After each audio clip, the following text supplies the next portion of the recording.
ಬೆಂಗಳೂರು ದಕ್ಷಿಣ ವಿಧಾನಸಭಾ ಕ್ಷೇತ್ರದ ಹರಪನಹಳ್ಳಿ ಗೇಟ್ ಬಳಿ ಇರುವ ಬೃಂದಾವನ ಶಾಲೆಯ ಬೆಳ್ಳಿ ಹಬ್ಬದ ಸವಿನೆನಪಿಗಾಗಿ ಶಾಲೆಯ ಆವರಣದಲ್ಲಿ ರಾಜ್ಯ ಮಟ್ಟದ ಮಹಿಳೆಯರ ಕಬಡ್ಡಿ ಪಂದ್ಯಾವಳಿಯನ್ನು ಆಯೋಜಿಸಲಾಗಿತ್ತು. ಇನ್ನು ರಾಜ್ಯ ಮಟ್ಟದ ಮಹಿಳೆಯರ ಕಬಡ್ಡಿ ಪಂದ್ಯಾವಳಿಗೆ ಬೆಂಗಳೂರು ವಿಶ್ವವಿದ್ಯಾಲಯದ ಮಾಜಿ ಚೇರ್ಮನ್ ಡಾಕ್ಟರ್ ಸುಂದರ್ ರಾಜ್ ರವರು ಮತ್ತು ಅರ್ಜುನ ಪ್ರಶಸ್ತಿ ಪುರಸ್ಕೃತರಾದ ಬಿಸಿ ರಮೇಶ್ ರವರು ಮತ್ತು ಮಮತಾ ಪೂಜಾರಿ ರವರು ಚಾಲನೆ ನೀಡಿ ಶುಭ ಹಾರೈಸಿದರು. ಇನ್ನು 3 ದಿನಗಳ ಕಾಲ ನಡೆಯಲಿರುವ ರಾಜ್ಯಮಟ್ಟದ ಮಹಿಳೆಯರ ಕಬಡ್ಡಿ ಪಂದ್ಯಾವಳಿಯಲ್ಲಿ ಸುಮಾರು 20ಕ್ಕೂ ಹೆಚ್ಚು ತಂಡಗಳು ಭಾಗವಹಿಸಿದ್ದವು. ಹಾಗೆಯೇ ಮೊದಲನೇ ಪಂದ್ಯದ ಆಟ ರೋಮಾಂಚನವಾಗಿತ್ತು. ಇನ್ನು ಈ ವೇಳೆ ಬೃಂದಾವನ ವಿದ್ಯಾಸಂಸ್ಥೆಗಳ ಸಂಸ್ಥಾಪಕರಾದ ಡಾಕ್ಟರ್ ಬಿಎಲ್ ಶೇಖರ್ ಅವರು ಮಾತನಾಡಿ, ಬೃಂದಾವನ ವಿದ್ಯಾಸಂಸ್ಥೆಗಳಲ್ಲಿ ಪಠ್ಯದ ಜೊತೆಗೆ ಕ್ರೀಡೆಗೆ ಹೆಚ್ಚಿನ ಆದ್ಯತೆ ನೀಡಲಾಗುತ್ತಿದೆ ಎಂದರು. ಶಾಲಾ ಹಂತದಲ್ಲಿಯೇ ಮಕ್ಕಳು ಕ್ರೀಡೆಯಲ್ಲಿ ಭಾಗವಹಿಸುವುದರಿಂದ ದೈಹಿಕವಾಗಿ ಮತ್ತು ಮಾನಸಿಕವಾಗಿ ಗಟ್ಟಿಯಾಗುತ್ತಾರೆ ಎಂದರು. ಕ್ರೀಡಾಪಟುಗಳು ಸ್ಪರ್ಧೆಯಲ್ಲಿ ಸೋಲು ಗೆಲುವನ್ನು ಸಮಾನವಾಗಿ ಸ್ವೀಕರಿಸಿ ಕ್ರೀಡಾ ಮನೋಭಾವದಿಂದ ಆಟವನ್ನು ಆಡಿ ಎಂದು ಕ್ರೀಡಾಪಟುಗಳಿಗೆ ಸ್ಫೂರ್ತಿ ತುಂಬಿದರು. ಇನ್ನು ಇದೇ ಸಂದರ್ಭದಲ್ಲಿ ಗಣ್ಯರನ್ನು ಗೌರವಪೂರ್ವಕವಾಗಿ ಅಭಿನಂದನೆ ಸಲ್ಲಿಸಲಾಯಿತು. ಇನ್ನು ಕಾರ್ಯಕ್ರಮದಲ್ಲಿ ಬೆಂಗಳೂರು ವಿಶ್ವವಿದ್ಯಾಲಯದ ದೈಹಿಕ ವಿಭಾಗದ ಮಾಜಿ ಅಧ್ಯಕ್ಷರಾದ ಅಮರನಾಥ್, ಕರ್ನಾಟಕ ರಾಜ್ಯ ಅಮೆಚೂರ್ ಕಬಡ್ಡಿ ಅಸೋಸಿಯೇಷನ್ನ ಷಣ್ಮುಗ, ಬೃಂದಾವನ ವಿದ್ಯಾಸಂಸ್ಥೆಗಳ ಅಧ್ಯಕ್ಷರಾದ ಶ್ರೀಮತಿ ಪುಷ್ಪಲತಾ ಶೇಖರ್, ಸಿಇಒ ಡಾಕ್ಟರ್ ಕಿಶೋರ್ ಶರ್ಮಾ, ನಿರ್ದೇಶಕರುಗಳಾದ ಶ್ರೀಮತಿ ನಿಧಿ ಎಸ್ ಗೌಡ ಮತ್ತು ಪವನ್ ಕುಮಾರ್, ಪ್ರಾಂಶುಪಾಲರಾದ ಡಿ ರಾಜು, ಪ್ರದೀಪ್, ಹೊಸಬೆಳಕು ಟ್ರಸ್ಟ್ನ ಅಧ್ಯಕ್ಷ ಜಿಗಣಿ ರಾಮಕೃಷ್ಣ ಮತ್ತು ಸ್ಥಳೀಯ ಮುಖಂಡರು, ಕ್ರೀಡಾಪಟುಗಳು ಹಾಗೂ ಸಾರ್ವಜನಿಕರು ಭಾಗವಹಿಸಿದರು. ಕೋಟಿ ಕೋಟಿ ನಮನ ನಿನಗೆ ಮಹಾಗಣಪತಿ, ಲಕ್ಷ ಲಕ್ಷ ದೀಪಾರ್ಚನೆ ದಿವ್ಯ ಗಣಪತಿ, ಮಹಾಗಣಪತಿ ದಿವ್ಯ ಗಣಪತಿ.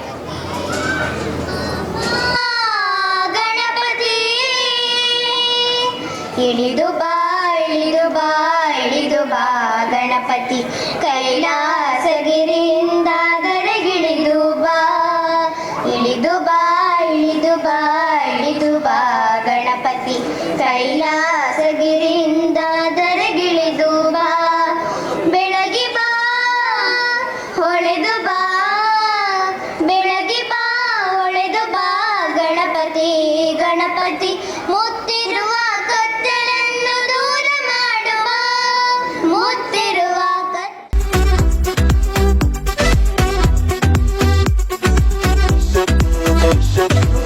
ಹಂತ ಹಂತವಾಗಿ ಕ್ರೀಡಾಪಟುವಾಗಿ ಬೆಳೆದು ನಮ್ಮ ಶಾಲೆಯಲ್ಲಿ ಕ್ರೀಡೆ ಅಂತ ಬಂದಾಗ ತುಂಬ ಮುಂಚೂಣಿ ಸ್ಥಾನದಲ್ಲಿ ನಿಂತ್ಕೊಂಡು ನಮ್ಮ ಕ್ರೀಡೆಯಲ್ಲಿ ಯಶಸ್ವಿಯಾಗಿ ಮಾರ್ಗದರ್ಶನ ಕೊಡ್ತಾ ಬಂದಿದ್ದಾರೆ.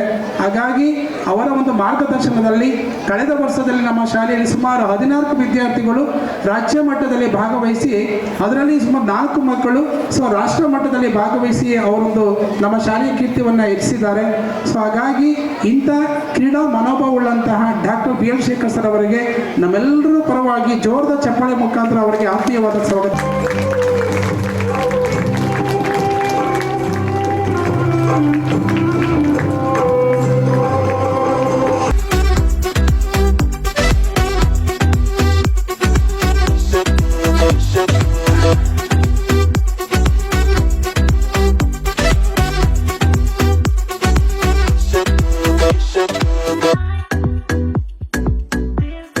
ವಿದ್ಯಾಸಂಸ್ಥೆ ಕರ್ಕೊಂಡು ಬರಬೇಕು ಅಂತ ಶೇಖರ್ಗೆ ಆಸೆ ಇತ್ತು. ಬಹಳಷ್ಟು ಸಂದರ್ಭದಲ್ಲಿ ನನ್ನನ್ನು ಆಹ್ವಾನಿಸಿದ್ರು ಕೂಡ ನಾನು ಬರಲಿಕ್ಕಾಗಿರಲಿಲ್ಲ.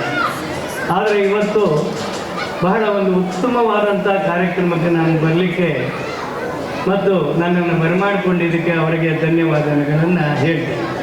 ಯಾಕೆಂತಂದರೆ ಇಲ್ಲಿ ಇಬ್ಬರು ಬಹಳ ಪ್ರಮುಖವಾದಂಥ ವ್ಯಕ್ತಿಗಳು ನನ್ನ ಎಡಗಡೆ ಬಡಗಡೆ ಕೂತಿದ್ದಾರೆ. ಗೆಳೆಯರಾದಂಥ ಬಿಸಿ ರಮೇಶ್, ಮಮತಾ, ಇವರನ್ನು ನೋಡಿದಾಗ ನಿಮ್ಗೆ ಅನಿಸುತ್ತೆ 20 ವರ್ಷಗಳ ಹಿಂದೆ ಏನು ರಮೇಶ್ ಅವರು ಕಬಡ್ಡಿಗಾಗಿ ಅವರ ಸಹೋದರರು ಕಬಡ್ಡಿ ಆಟದಲ್ಲಿ ತಮ್ಮ ನೋವನ್ನು, ದುಃಖವನ್ನು, ಬೆವರನ್ನು ಸುರಿಸ್ತಾ ಇದ್ದರು. ಇವತ್ತು ವಿಮಾನದಲ್ಲಿ ಹಾರಾಡ್ತಾರೆ, ಹೋಟೆಲು 5 ಸ್ಟಾರಲ್ಲಿ ಉಳ್ಕೊಳ್ಳೋಕ್ಕೆ ಸಾಧ್ಯ ಆಗಿದೆ. ಆದರೆ ಅವರು ಕನಸಿನಲ್ಲೂ ಅಂದ್ಕೊಂಡಿರಲಿಲ್ಲ ಕಬಡ್ಡಿ ಈ ಮಟ್ಟಕ್ಕೆ ಬೆಳೆಯುತ್ತೆ ಅಂತ. ಅದೇ ರೀತಿ ಮಮತಾ ಅವರು ಬರಿಗಾಲಲ್ಲಿ ಆಡ್ತಕ್ಕಂಥ ಸಂದರ್ಭದ ಆಟಗಳನ್ನು ನೋಡ್ತಾ ಬೆಳೆದಂಥ ಅವರು ಇವತ್ತೊಂದು ದಿನ ಮ್ಯಾಟಲ್ಲಿ ಆಡ್ತಾ ಇದ್ದಾರೆ. ನಿಮ್ಗೆ ಎಂಥ ಸೌಭಾಗ್ಯ ಅಂದರೆ ನಿಮ್ಮಿರೋರಿಗೆ ಅವರು ಕಲ್ಪಿಸ್ಕೊಟ್ಟಿರೋದು. ನೀವು ಆಡೋ ಸಂದರ್ಭದಲ್ಲಿ ಶೂ ಬಂದಿದೆ, ಮ್ಯಾಟ್ ಬಂದಿದೆ, ಶೇಖರ್ ಅಂತ ಆತ್ಮೀಯ ಸ್ನೇಹಿತರಿದ್ದಾರೆ, ಫೆಡ್ಲೈಟಲ್ಲಿ ಆಟ ಆಡ್ತಕ್ಕಂಥ ಸಂದರ್ಭಗಳು ಕೂಡ ಬರ್ತಾ ಇದೆ. ಆದರೆ ಮಕ್ಕಳೇ, ನೀವು ಯಾವತ್ತು ಆಟಗಳನ್ನು ಆಡ್ಬೇಕಂತಂದ್ರೆ ಪ್ರಶಸ್ತಿಗೆ ಆಡಬೇಡಿ.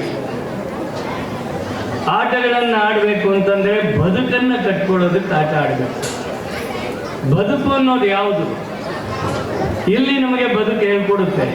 ಸೋತಾಗ ಸೋಲನ್ನು ಒಪ್ಪಿಕೊಳ್ಳುವ, ಗೆದ್ದಾಗ ಸಂಭ್ರಮಿಸುವ, ಎದುರುಗಡೆ ಆಟಗಾರ ತುಂಬ ಚೆನ್ನಾಗಿದ್ದೆ, ಚೆನ್ನಾಗಿ ಆಡದೆ ಅಂತ ಹೇಳ್ತಕ್ಕಂಥ ಮನೋಭಾವನೆ, ಸೋತಾಗ ನಿಜಕ್ಕೂ ನಾನು ಆ ತಂಡದ ಮೇಲೆ ಆಡಲಿಲ್ಲ ಅದಕ್ಕೆ ಸೋತೆ ಎನ್ನತಕ್ಕಂಥ ನಮ್ಮ ಆತ್ಮವನ್ನು ನಾವು ಅವಲೋಕನೆ ಮಾಡಿಕೊಳ್ತಕ್ಕಂಥದ್ದು, ಇವೆಲ್ಲಕ್ಕೂ ಅವಕಾಶ ಇರೋದು ಕ್ರೀಡೆ. ಯಾವುದೇ ವಿದ್ಯಾಸಂಸ್ಥೆ ಇರ್ಬೋದು, ಬರೀ 4 ಗೋಡೆಗಳ ಮಧ್ಯೆ ಮಾಡ್ತಕ್ಕಂಥ ಪಾಠ ಪ್ರವಚನಗಳಾಗಲಿ ಅಥವಾ ಅರ್ಥಮೆಟಿಕ್ ಇರ್ಬೋದು, ರೀಡಿಂಗ್, ರೈಟಿಂಗ್, ಅರ್ಥಮೆಟಿಕ್ ಅಂತಕ್ಕಂಥ ಕಾನ್ಸೆಪ್ಟ್ ಏನಿತ್ತು from the beginning of the Aristotle, ಇವತ್ತಿನ ತನಕ ಸ್ವಲ್ಪ ಎಕ್ಸ್ಪ್ಯಾನ್ಷನ್ ಆಗಿದೆ. ಕಂಪ್ಯೂಟರ್ ಬಂದಿದೆ, ಮತ್ತೊಂದು ಬಂದಿದೆ. ಆದರೆ ಇವೆಲ್ಲಕ್ಕೂ ಮಿಗಿಲಾದದ್ದು ಯಾವುದು?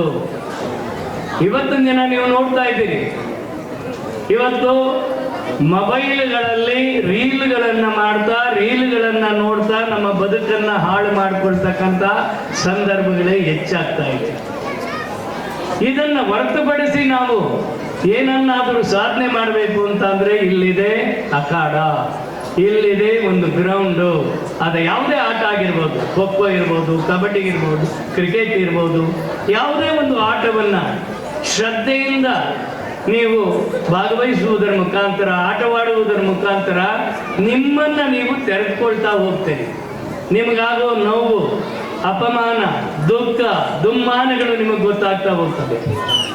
ಈ ದೇಶದಲ್ಲಿ ಯಾರಾದರೂ ಕರೆಕ್ಟಾಗಿ ಖೋ ಖೋ ಆಡ್ತಿದ್ರೆ, ರಮೇಶ್ ಅವರೇ, ಮಮತಾ ಅವರೇ, ನಮ್ಮ ಕಾಲದಿಂದ ಆಡ್ಕೊಂಡು ಬಂದಿದ್ದಿದ್ರೆ ಜಾತಿ ವ್ಯವಸ್ಥೆನೇ ಇರ್ತಿರ್ಲಿಲ್ಲ. ಖೋ ಖೋ ಆಗಲಿ, ಕಬಡ್ಡಿ ಆಗಲಿ, ಮುಟ್ಟದೇ ಇದ್ರೆ ಪಾಯಿಂಟ್ ಬರಲ್ಲ, ಮುಟ್ಟಲೇಬೇಕು, ಮುಟ್ಟಲ್ಲ ಅಂತ ಹೇಳೋಂಗಿಲ್ಲ, ಜಾತಿ ಅನ್ನೋದೇ ಬರ್ತಿರ್ಲಿಲ್ಲ, ಎಲ್ಲರೂ ಮುಟ್ಟಲೇಬೇಕಿತ್ತಲ್ಲ. ಆದ್ರೆ ನಾವೇನನ್ನ ಪ್ರೋತ್ಸಾಹ ಕೊಟ್ವಿ? ಯಾರನ್ನು ಮುಟ್ಟುಕೊಳ್ಳದ, ಯಾರನ್ನು ಅಪ್ಪಿಕೊಳ್ಳದ, ಯಾರನ್ನು ಪ್ರೀತಿಸದ, ದೂರ ನಿಂತು ನೋಡುವ, ದೂರದಲ್ಲೇ ಆಟವಾಡುವುದನ್ನ ನಾವು ಬೆಳೆಸ್ಕೊಳ್ತಾ ಬಂದ್ವಿ. ಇದು ನಮ್ಮ ನೋವುಗಳು. ಇವತ್ತು ಮಣ್ಣಿನ ಆಟ, ಇವತ್ತು ಗಂಡಸರಾಟ ಆಗಿತ್ತು ಕಬಡ್ಡಿ. ಮಮತಾ ಅವರು ಬಂದು ಹೆಣ್ಣಿನ ಆಟವೂ ಕೂಡ ಅಂತ ಹೇಳಿ ಸಾಬೀತು ಮಾಡಿದ್ರು. ವಿಶ್ವಕಪ್ ಅಲ್ಲಿ ನಮ್ಮ ಭಾರತಕ್ಕೆ ಮೊದಲು ವಿಶ್ವ ಕಪ್ ಅನ್ನು ತಂದುಕೊಟ್ಟಂತ ಕ್ಯಾಪ್ಟನ್ ಆಕೆ ಕನ್ನಡಕ್ಕೆ ಅವ್ರು ತೋರಿಸಿದ್ರು. ನೀವೇ ಅಲ್ಲ ಕಂಡ್ರಪ್ಪ ರಮೇಶ್, ನಾವು ಆಡ್ತೀವಪ್ಪ ಅಂತ ಹೇಳಿದ್ರು. ಅದಕ್ಕೆ ತಕ್ಕನಾಗಿ ರಮೇಶ್ ಅವರು ಆಡಬೇಕು ಅಂತ ಹೇಳಿದ್ರು. ಇವತ್ತೊಂದು ದಿನ ಯಾವುದೇ ಕ್ರೀಡಾ ಸಂಸ್ಥೆಗಳಾಗಿರ್ಬೋದು, ಇಲ್ಲೆಲ್ಲ ಬಹಳಷ್ಟು ಜನ ಕ್ರೀಡಾ ಸಂಸ್ಥೆಯಲ್ಲಿ ಇರೋರೇ ಇದ್ದಾರೆ. ಇವತ್ತು ನಾವೇನಾದರೂ ಗಳಿಸಿದ್ರೆ ಅದನ್ನ ಕೊಡೋದಕ್ಕೆ ಅವಕಾಶ ಇರೋದು ನಿಮಗೀಗ. ರಮೇಶ್ ಇರ್ಬೋದು, ಮಮತಾ ಇರ್ಬೋದು, ಸುರೇಶ್ ಇರ್ಬೋದು, ಷಣ್ಮುಗ ಇರ್ಬೋದು, ಗೌಡ ಇರ್ಬೋದು, ನಿಮಗೆಲ್ಲ ಒಂದು ಅವಕಾಶ ಇದೆ. ನಾವು ಪಡ್ಕೊಂಡಿದ್ದನ್ನ ಕೊಡೋದು ಯಾವಾಗ ಅಂತಂದ್ರೆ ಈಗ ಸರಿಯಾದ ಸಮಯ. ಆ ಮಕ್ಕಳನ್ನು ಬೆಳೆಸುವ, ಮಕ್ಕಳಲ್ಲಿ ಶಿಸ್ತನ್ನು ಬೆಳೆಸ್ತಕ್ಕಂಥದ್ದು, ಸಮಯ ಪ್ರಜ್ಞೆಯನ್ನು ಬೆಳೆಸ್ತಕ್ಕಂಥದ್ದು. ಬಹಳ ಹಿಂದೆಯಿಂದ ನಾನು ನೋಡ್ತಾ ಇದ್ದೆ, ಇವಾಗ ಸ್ವಲ್ಪ ಕಡಿಮೆ ಆಗಿದೆ. ನಿನ್ನೆ ನಾನು ಹೋಗ್ಬೇಕಾದ್ರೆ ರಮೇಶ್ ಅವ್ರಿಗೆ ಗೊತ್ತು, ಕಬಡ್ಡಿ ಕಬಡ್ಡಿ ಮುಟ್ಟದೆ ಇಲ್ಲ ಕಣಲು ಯೋ ಅನ್ನೋದು ಇತ್ತು. ಅಲ್ಲೇ ಜಗಳ ಆಡಕ್ಕೆ ಶುರು ಮಾಡಿಬಿಡೋರು. ಅದೆಲ್ಲ ಹೋಗಿದ್ದೇವೆ. ಬಹಳ ಬದಲಾವಣೆಗಳಾಗಿದೆ. ಆ ಬದಲಾವಣೆಗೆ ತರಕ್ಕೆ ಕಾರಣ ಏನು? ಅಫಿಷಿಯಲ್ಸು ಮತ್ತು ಸಂಘ ಸಂಸ್ಥೆಗಳು. ಇವತ್ತೆಲ್ಲವೂ ಆಟವನ್ನು ಯಾಕೆ ಆಡಬೇಕು? ಆಟವನ್ನು ಆಡುವುದರ ಮೂಲಕ ನಮ್ಮನ್ನು ನಾವು ತೆರೆದುಕೊಳ್ತಾ ಹೋಗ್ತೀವಿ. ಮಕ್ಕಳ ನಮ್ಮಲ್ಲಿರ್ತಕ್ಕಂಥ ಶಕ್ತಿ ಸಾಮರ್ಥ್ಯ ಅಷ್ಟೇ ಇಲ್ಲ, ನಮ್ಮ ಗುಣಗಳು. ಮುಟ್ಟಿದ ತಕ್ಷಣ ನೀನೇ ಹೇಳ್ಬಿಡ್ಬೇಕು ಮುಟ್ಟಿದ್ದಾನೆ ಅಂತ. ಆ ಅಂಪೈರ್ ಹೇಳೋ ತನಕನೂ ಕಾಯುವಂಥ ಅವಶ್ಯಕತೆ ಬರಬಾರ್ದು. ಅದು ಪ್ರಾಮಾಣಿಕತೆ. ಅಲ್ಲಿರ್ತಕ್ಕಂಥ ಮ್ಯಾನೇಜರು ಕೋಚ್ಗಳು ಅದನ್ನೇ ಹೇಳ್ಕೊಡ್ಬೇಕು. ಏಯ್ ಅವ್ನು ಹೇಳೋಕ್ಕಿಂತ ಮುಂಚೆ ನೀನು ಯಾಕೋ ಬಂದೆ ಅಂತ ಹೇಳ್ಬಾರ್ದು. ನಮ್ಮಲ್ಲಿ ಅದೇ ಆಗಿರೋದು. ನಮ್ಮಲ್ಲಿ ಮೇಸ್ಟ್ರುಗಳು ಕರ್ಕೊಂಡು ಹೋಗ್ತಾರೆ ಟೀಮ್ನ, ಏಯ್ ನೀನು ಯಾಕೋ ಬಂದೆ ಹೇಳಿದ್ರೇನು ಅಂಪೈರು. ಅವನು ಯಾರಾದರೂ ಔಟ್ ಆದರೆ ಔಟ್ ಅಂತ ಬಂದ ತಕ್ಷಣ ಕ್ಲಾಪ್ ಮಾಡಿ ಕರಿಬೇಕು. ಅದು ಅವನ ಆತ್ಮವನ್ನು ಪ್ರಶ್ನೆ ಮಾಡಿಕೊಳ್ತಕ್ಕಂಥ ಪ್ರಶ್ನೆ. ಒಬ್ಬ ಕ್ರೀಡಾಪಟು ಅಂದರೆ ಯಾರು ಅಂದರೆ ಸತ್ಯವನ್ನು ಒಪ್ಕೊಳ್ತಕ್ಕಂಥವ್ನು, ರೂಲನ್ನು ಫಾಲೋ ಮಾಡ್ತಕ್ಕಂಥವ್ನು. ಇಲ್ಲಿ ಏನು ಗೆರೆ ಹಾಕಿದೆ, ಈ ಗೆರೆ ನಾಳೆ ಸಮಾಜದಲ್ಲಿ ಒಂದು ಗೆರೆ ಇದೆ. ಆ ಸಮಾಜದಲ್ಲಿ ಇಲ್ಲಿ ಹೋಗ್ಬಾರ್ದು, ಇಲ್ಲಿ ಬರಬಾರ್ದು, ಇಲ್ಲಿ ನಿಲ್ಲಬಾರ್ದು, ಇಲ್ಲಿ ಹೋಗ್ಬೇಕು. ಆ ಗೆರೆಯನ್ನು ಕಲಿಯತಕ್ಕಂಥ ಅವಕಾಶ ಈ ಕ್ರೀಡಾಂಗಣದಿಂದ ಪ್ರಾರಂಭ ಆಗ್ತಾ ಹೋಗುತ್ತೆ. ಆ ಕಾರಣದಿಂದ ಇವತ್ತು ಕರೋನಾ ಅನ್ನೋದು ಒಂದು ಹೇಳ್ಕೊಟ್ಟೋಯ್ತು ನಮ್ಗೆ.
ಹಾಗೂ ನೆರೆದಿರುವ ಎಲ್ಲರಿಗೂ ಹಾಗೂ ಪ್ಲೇಯರ್ಸ್ಗೆ ನನ್ನ ನಮಸ್ಕಾರಗಳು.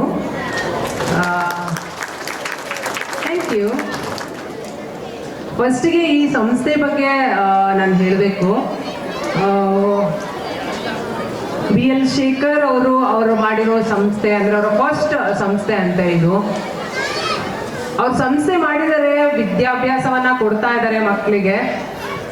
ವಿದ್ಯಾಭ್ಯಾಸ ಕೊಡೋದು ಒಂದು ಒಳ್ಳೆ ಪುಣ್ಯ ಕೆಲಸ ಅಂತೆ, ಅದನ್ನ ಮಾಡ್ತಾ ಇದ್ದಾರೆ. ಹೌದು, ಇದ್ರ ಜೊತೆಗೆ ತುಂಬಾ ಸಂಸ್ಥೆಗಳನ್ನ ಮಾಡಿದರೆ ಕೂಡ 7-8 ಸಂಸ್ಥೆಗಳನ್ನ ಮಾಡಿದ್ದಾರೆ.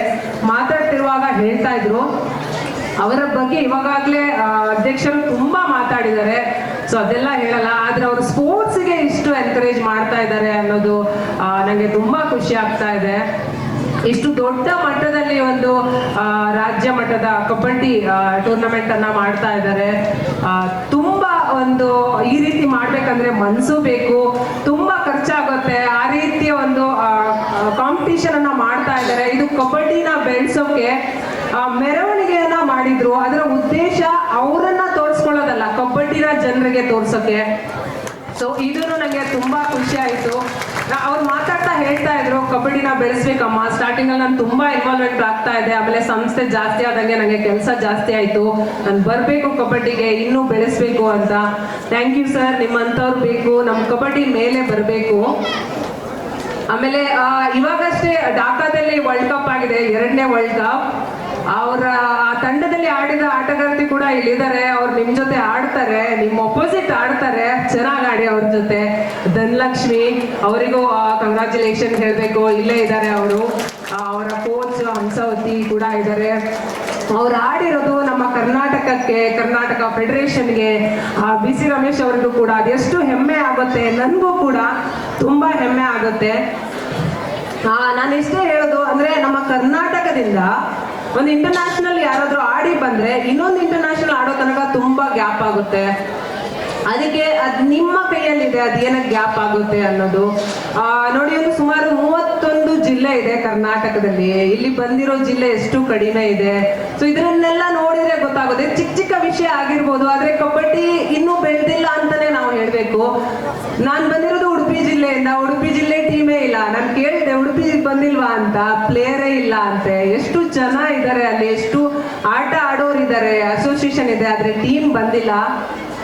ಬರ್ಬೇಕು ಅಂತ ಹೇಳ್ತೀನಿ. ಕಬಡ್ಡಿ ಬೆಳಿಬೇಕು. ಈ ರೀತಿ ಜಿಗಣಿಯಲ್ಲಿ ಈ ರೀತಿ ಒಂದು ದೊಡ್ಡ ಟೂರ್ನಮೆಂಟ್ ಮಾಡಿರೋದು ಇದೇ ಉದ್ದೇಶಕ್ಕಾಗಿ, ಇಲ್ಲಿಂದ ಮೇಲೆ ಪ್ಲೇಯರ್ಸ್ ಬರಬೇಕು ಅಂತ. ಅದನ್ನ ನೀವು ಉಪಯೋಗಿಸ್ಕೊಳ್ಳಿ, ಚೆನ್ನಾಗಿ ಪ್ರಾಕ್ಟೀಸ್ ಮಾಡಿ. ಇದು 1 ದಿನ 2 ದಿನ ಆಡಿದ್ರೆ ಸಾಕಾಗಲ್ಲ. ನೀವು ಮ್ಯಾಚ್ ಇಲ್ಲದಿದ್ರೂ ಕೂಡ ಪ್ರಾಕ್ಟೀಸ್ ಮಾಡ್ತಾ ಇರಬೇಕು. ಫಸ್ಟಿಗೆ ನಿಮ್ಮ ಜಿಲ್ಲೆಗೆ, ನಿಮ್ಮ ತಾಲೂಕಿಗೆ ಹೆಸರು ತರಬೇಕು. ಆಮೇಲೆ ಇಲ್ಲಿಂದ ಸ್ಟೇಟ್ ಟೀಮ್ ಸೆಲೆಕ್ಟ್ ಆಗುತ್ತೆ, ಅಲ್ಲಿಂದ ನ್ಯಾಷನಲ್ ಟೀಮ್ ಸೆಲೆಕ್ಟ್ ಆಗುತ್ತೆ. ಅಲ್ಲಿ ನೀವು ಚೆನ್ನಾಗಿ ಆಡಿದ್ರೆ ಇಂಡಿಯಾಗೆ ರೆಪ್ರೆಸೆಂಟ್ ಮಾಡ್ತೀರಾ. ಇದಕ್ಕೆಲ್ಲ ನಮ್ಮ ಕರ್ನಾಟಕ ಫೆಡರೇಷನ್ ಇರುತ್ತೆ ನಿಮ್ಗೆ ಸಪೋರ್ಟ್ ಆಗಿ. ನೀವು ಕಬಡ್ಡಿನ ಚೆನ್ನಾಗಿ ತೋರಿಸಿದ್ರೆ ಅವ್ರು ಖಂಡಿತ ಮೇಲೆ ನಿಮ್ಮನ್ನ ತೋರಿಸ್ತಾರೆ. ಸೊ ಅದನ್ನ ನೀವು ಮಾಡಬೇಕು ಅಂತ ಹೇಳ್ತೀನಿ. ಅದೇ ರೀತಿ BC ರಮೇಶ್ ಅಣ್ಣನವ್ರ ಬಗ್ಗೆ ಹೇಳಿದ್ರು. ಒಂದು ಆಲ್ ಇಂಡಿಯಾ ನಡೆದಿತ್ತು ಉಡುಪಿಯಲ್ಲಿ. ಅವಾಗ ಇದೊಂದು 20 ವರ್ಷ ಹಿಂದೆನೆ ಹೇಳ್ಬೋದು. ಅವಾಗ ಅವ್ರು ಗೆಸ್ಟ್ ಆಗಿ ಬಂದಿದ್ರು. ಸ್ಟಾರ್ಟಿಂಗ್ ನಾವು ಮಣ್ಣಲ್ಲಿ ಆಡುವಾಗ ಫುಲ್ ನೈಟ್ ಒಂದು ಟೂರ್ನಮೆಂಟ್, ಬೆಳಿಗ್ಗೆ ತನಕ ಮುಗ್ದೋಗಿರುತ್ತೆ. ಅವಾಗ ಅಣ್ಣನ ಅಂದ್ರೆ ಅರ್ಜುನ್ ಅವಾರ್ಡ್ ಅಂದ್ರೆ ಅವಾಗ ತುಂಬಾ ಜಾಸ್ತಿ, ತುಂಬಾ ರೇರ್, ಕಮ್ಮಿ ಜನಕ್ಕೆ ಸಿಗ್ತಾ ಇತ್ತು. ಆಮೇಲೆ ನಮ್ಗೆ ತುಂಬಾ ಖುಷಿ, ಅರ್ಜುನ್ ಅವಾರ್ಡ್ ಬಂದಿದ್ದಾರೆ, BC ರಮೇಶ್ ಅವ್ರು ಬಂದಿದ್ದಾರೆ ಅಂತ.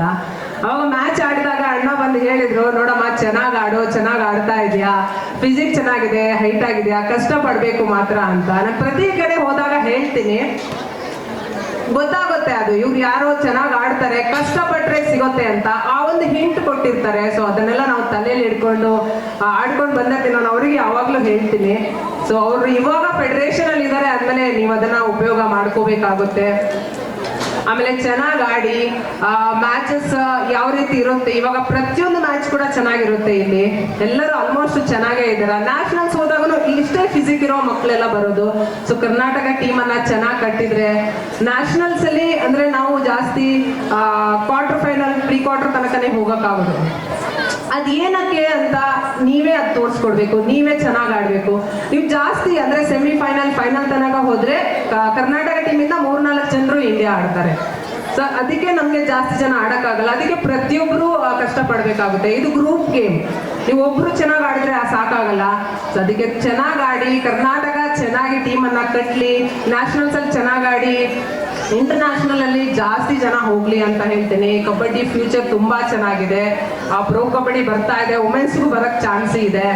ಆಮೇಲೆ 2030 ಕಾಮನ್ವೆಲ್ತ್ ಅಲ್ಲಿ ಕಬಡ್ಡಿ ಇನ್ಕ್ಲೂಡ್ ಆಗುತ್ತೆ. ನೆಕ್ಸ್ಟ್ ಇಯರ್ ಏಷ್ಯನ್ ಗೇಮ್ಸ್ ಇದೆ, ಕಂಟಿನ್ಯೂ ವರ್ಲ್ಡ್ ಕಪ್ ಕೂಡ ಮಾಡ್ತಾರೆ ಅಂತಾನೂ ಹೇಳ್ತಾ ಇದ್ದಾರೆ. ಸೊ ತುಂಬಾ ಇಂಟರ್ನ್ಯಾಷನಲ್ಸ್ ಇದೆ, ಜಾಬ್ ಅಪರ್ಚುನಿಟೀಸ್ ಇದೆ. ಸ್ಟಡಿ ಜೊತೆಗೆ ಗೇಮ್ ಅನ್ನ ಇಂಪ್ರೂವ್ ಮಾಡಿ ಅಂತ ಹೇಳ್ತೀನಿ. ಮತ್ತೆ ಅವಕಾಶಕ್ಕಾಗಿ ಧನ್ಯವಾದ ಹೇಳ್ತೀನಿ. Thank you so much. ವಂದನೆಗಳು. ವೇದಿಕೆ ಮೇಲೆ ಉಪಸ್ಥಿತರಿರುವ ನಮ್ಮ ಗುರುಗಳು ಹಾಗೂ ಮಾರ್ಗದರ್ಶಕರು, ಬೆಂಗಳೂರು ಯೂನಿವರ್ಸಿಟಿಯ ಮಾಜಿ ಪ್ರಾಂಶುಪಾಲರು, ಚೇರ್ಮನ್ನು ಮತ್ತು ನಾರ್ತ್ ಬೆಂಗಳೂರು ಯೂನಿವರ್ಸಿಟಿಯ ರಿಜಿಸ್ಟರ್ ಆಫ್ ಎವಾಲ್ಯೂಯೇಷನ್ ಆಗಿ ಕೆಲಸ ಮಾಡಿದಂಥವರು, ಹಾಗೆಯೇ ನನ್ನ ನೆಚ್ಚಿನ ಮತ್ತು ಭಾಳ ಇಷ್ಟವಾದಂಥ ಸ್ನೇಹಿತರು, ಅರ್ಜುನ್ ಪ್ರಶಸ್ತಿ ವಿಜೇತರು BC ರಮೇಶ್ ಅವರು, ಹೊಸದಾಗಿ ಫೋನ್ ಮುಖಾಂತರ ಪರಿಚಯ ಮಾಡಿಕೊಂಡ ಅರ್ಜುನ್ ಅವಾರ್ಡಿ ಮತ್ತೊಬ್ಬ ಪ್ರಶಸ್ತಿ ವಿಜೇತರು ಮಮತಾ ಪೂಜಾರಿ ಅವರು, ಹಾಗೆಯೇ ಇನ್ನೊಬ್ಬ ಮತ್ತು ಗುರುಗಳಾದಂಥ ನಮ್ಮ ಅಮರನಾಥ್ ಸರ್ ಅವರು, ರೆಫ್ರೀಸ್ ಬೋರ್ಡ್ ಚೇರ್ಮನ್ ಆದಂಥ ಷಣ್ಮುಗಂ ಅವರು ಮತ್ತು ನಮ್ಮ ಶ್ರೀ ಸೂಪರ್ ಸ್ಟಾರ್ ಪ್ಲೇಯರ್ಸ್ನ ಕಬಡ್ಡಿ ಪಟ್ಟಿಗಳೇ ಎಲ್ರಿಗೂ ಮತ್ತು ಪ್ರೇಕ್ಷಕರು ಎಲ್ರಿಗೂ ಸಂಜಯ ವಂದನೆಗಳು. ಆದರೆ ಈಗಿರುವ ಸಿಚುವೇಶನ್ನಲ್ಲಿ ನಿಮಗೆ ಭಾಷಣ ಹೆಚ್ಚಾಗಿರ್ಬೋದು ಅಂತ ಕಾಣುತ್ತೆ. ದಯವಿಟ್ಟು ತಪ್ಪು ತಿಳಿಬೇಡಿ. ಇಲ್ಲಿ ಒಂದೊಂದು ಮಾತು ಚಿನ್ನದಂಥ ಮಾತು. ನಮ್ಮ ಪ್ರೊಫೆಸರ್ ಹತ್ರ ಕಲ್ತಿರೋದು ಮತ್ತು ಈ ಮಮತಾ ಪೂಜಾರಿ ಅವರಂತ ಹೇಳಿರೋದು, ರಮೇಶ್ ಅವರು 3 ದಿವಸ ಇರ್ತೀನಿ ಮಾತಾಡ್ತೀನಿ ಅಂದರು, ಆದ್ರೂ ಅವರು 2 ನಿಮಿಷ ಮಾತಾಡಲೇಬೇಕು, ಇದು ನನ್ನ ಕೋರಿಕೆ. ಹಾಗಾಗಿ ತಾವೆಲ್ಲ ವಿವಿಧ ಜಿಲ್ಲೆಗಳಿಂದ ಬಂದಿದ್ದೀರಿ. ಕಬಡ್ಡಿ ಬೆಳೀತಾ ಇದೆ, ಕಬಡ್ಡಿನ ಬೆಳೆಸ್ತಾ ಇದ್ದಾರೆ. ಅದಕ್ಕೆ ಒಳ್ಳೆಯ ಒಂದು ಟೀಮ್ ಇದೆ. ಒಳ್ಳೆಯ ಒಂದು ಉದಾಹರಣೆ ಏನಂದರೆ, ಇದರಲ್ಲಿ ನಾನು ಯಾರನ್ನೂ ಮೆಚ್ಚಿಸೋಕೆ ಮಾತಾಡಲ್ಲ, ಯಾರನ್ನೂ ಮೆಚ್ಚಿಸಲಿಕ್ಕೆ ಇಲ್ಲಿ ಕಬಡ್ಡಿ ಮಾಡಲ್ಲ. ಸೊ ನೇರ ನುಡಿ. ನಾನು ಮೊನ್ನೆ ಕಬಡ್ಡಿ ಸ್ಟೇಡಿಯಂಗೆ ಆಕಸ್ಮಿಕವಾಗಿ ನಾನು ಮತ್ತು ನಮ್ಮ ಸ್ನೇಹಿತರು ಲೋಕೇಶ್ ರೆಡ್ಡಿ ಅವರು ಹೋದ್ವಿ. ಕಂಠೀರವ ಇಂಡೋರ್ ಸ್ಟೇಡಿಯಮಲ್ಲಿ ಸೆಲೆಕ್ಷನ್ ನಡೀತಾ ಇತ್ತು. ಆದರೆ ಆ ಸೆಲೆಕ್ಷನ್ ನಡೆಸಬೇಕಾದ್ರೆ ನಾವು ಒಳಗಡೆ ಹೋದಾಗ ಸೆಲೆಕ್ಷನ್ ಕಮಿಟಿ ಮುಂದೆ ನಮ್ಮನ್ನ ಪರಿಚಯಿಸಿದ್ರು. ಆದರೆ ಅವರ ಡಿಸ್ಟರ್ಬೆನ್ಸ್ ಇಲ್ದಿರೋ ಕಮಿಟಿಯನ್ನು ಮಾಡಿರೋ ಒಂದು ಸಿಚುವೇಶನಲ್ಲಿ ನಮಗೂ ಮಾತಾಡೋಕ್ಕೆ ಇಷ್ಟ ಇಲ್ಲ. ಯಾಕಂದರೆ ನಾವು ಅದೇ ಕೆಲಸ ಮಾಡಿದಂಥವ್ರು. ನಿಷ್ಪಕ್ಷಪಾತವಾಗಿ ನನಗೆ ಗೊತ್ತಿರಂಗೆ ತಂಡವನ್ನು ಎಲ್ಲವನ್ನೂ ಅಬ್ಸರ್ವ್ ಮಾಡಿ ತಂಡದಲ್ಲಿ ಇರುವಂಥವನ್ನ ಆಯ್ಕೆ ಮಾಡೋ ಸಮಿತಿನ ನೋಡಿದಾಗ ನನಗೆ ಭಾಳ ಖುಷಿ ಅನಿಸ್ತು. ಯಾಕಂದರೆ ಅದು ಯಾರೇ ಇರ್ಬೋದು, ಆ ಪ್ಲೇಯರ್ನ ಗೇಮ್ ಆಡಿದ್ದಂಥವ್ರು, ಆ ಕಷ್ಟಪಟ್ಟಂಥವ್ರು ಎಷ್ಟು ಮಟ್ಟಿಗೆ ಆ ಪ್ಲೇಯರ್ನ ಸೆಲೆಕ್ಷನ್ ಮಾಡ್ತಾರೆ ಅನ್ನೋದು. ಯಾಕಂದರೆ ನಮಗೂ ಸಾಕಷ್ಟು ಸ್ವಲ್ಪ ಅನುಭವ ಇದೆ. ನಾನು ನೋಡಿದೆ, ನಾನು ರೆಡ್ಡಿ ಅವರು ಮಾತಾಡಿದೆ, ಇದು ಸೆಲೆಕ್ಷನ್ ಅಂತ. ಆ ಸೆಲೆಕ್ಷನ್ನ ನಮ್ಮ BC ರಮೇಶ್ ಅವರು, ಸಹೋದರರಾದ ಸುರೇಶ್ ಅವರು, ಮನ್ರಾಜ್ ಅವರು ಮತ್ತು ಇನ್ನೆಲ್ಲ ಕಾರ್ಯಕಾರಿ ಹೊಸ ಸಮಿತಿ, ನಮಗೆ ಕೆಲವರೆಲ್ಲ ಪರಿಚಯ ಇರಲಿಲ್ಲ, ಪರಿಚಯ ಮಾಡಿಕೊಟ್ರು. ಖಂಡಿತವಾಗ್ಲೂ ನಿಮ್ದೊಂದು ಸದಾ ನಮಸ್ಕಾರ ರಮೇಶ್ ಅವರೇ. ಸೊ ಆ ರೀತಿ ಒಂದು ತಂಡನ ಸೆಲೆಕ್ಷನ್ ಮಾಡ್ತಾರೆ ನೋಡಿ, ಅದನ್ನ ನಾನು ಮೆಚ್ಚಿದೆ. ಯಾಕೆ ಇಲ್ಲಿ ಹೇಳಿದೆ ಅಂದರೆ, ನಿಮ್ಮಲ್ಲಿ ಭೇದ ಭಾವನೆ ಇರಬಾರ್ದು. ಈಗ ಮಮತಾ ಅವರು ಒಂದು ಮಾತು ಹೇಳಿದ್ರು, ನೀವು ಯಾಕೆ ರೀಚ್ ಆಗಲ್ಲ, ರೀಚ್ ಆಗೋದು ಯಾಕೆ ಅಂತ.